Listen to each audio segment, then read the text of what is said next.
Percy and the Wolf.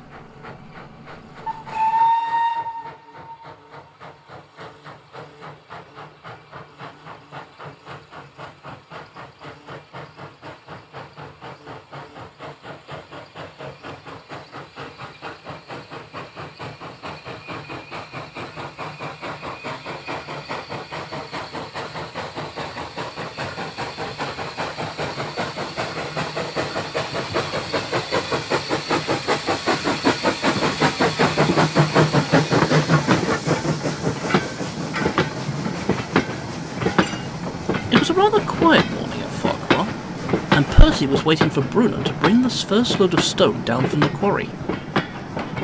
While he was simmering nicely in the cold winter air, his fireman came hurrying up with the morning paper in his hand.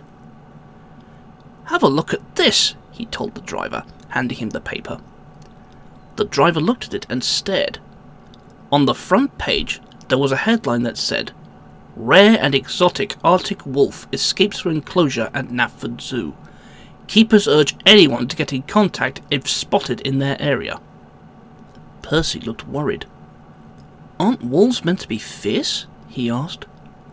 "Well, it depends on where you encountered them," the fireman replied. "Though this one was quite a beautiful sight on my last visit to the zoo.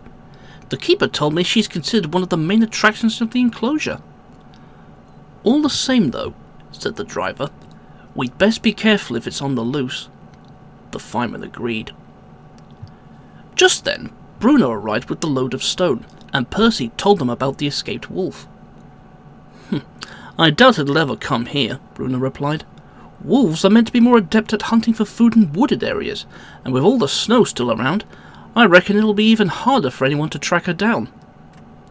Percy agreed, and soon he was coupled to Bruno's trucks, and he was ready to head down to the harbour. The snow started to fall again as he set out. All the while, he kept thinking about the escaped wolf. "I do hope someone finds her eventually," he thought to himself as he trundled along. A while later, he was approaching the cutting near the junction. Then, looking ahead, he thought he saw something strange.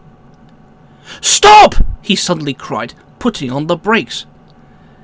His crew were taken completely by surprise. "Oh, ow! What are you playing at, Percy?" his driver demanded, rubbing his nose. "Stopping like that? You'll break my nose one of these days." "There's something on the track," said Percy, as the fireman climbed down to look ahead. "What are you on about?" the driver grumbled. "All I can see ahead of us is snow." "I wouldn't be so sure about that," called the fireman. "Come and have a look at this." The driver climbed down and walked over to where the fireman was crouching on a small pile of snow. But, on closer inspection, the snow looked like fur. White fur. "Well, I'll be," the driver gasped. "It looks like we found the escaped wolf." The fireman carefully put 2 fingers against the wolf's neck. It was breathing. Just. "Looks like she's been hurt," said the fireman. "Her leg seems to be a bit swollen. Probably must have fractured it somehow." He then got to his feet and hurried down to the guard's van. "What's the problem?" asked the guard. "I need you to bring 2 planks and a big blanket," the fireman replied. The guard stared. "What on earth for?" he asked. "No time to explain," said the fireman. "Just please hurry up." So the guard hurried back inside his van and came out with the planks and blanket and followed the fireman back to Percy. He was quite taken aback when he saw the injured wolf. "Right," said the fireman. "Wrap half the blanket round the 2 planks, and then we can carefully wrap her up to keep her warm." It was a rather delicate task, but eventually they got the wolf wrapped up warmly, and while the driver and guard carefully carried her back to the guard's van, the fireman walked over to the nearest line-side telephone to inform the signalman what had happened and requested the station master at the junction to contact the local vet. Soon, Percy's crew climbed back into his cab. "Right, Percy," said the driver. "We'd best take it steady till we get to the junction." Percy agreed, and soon they set off again.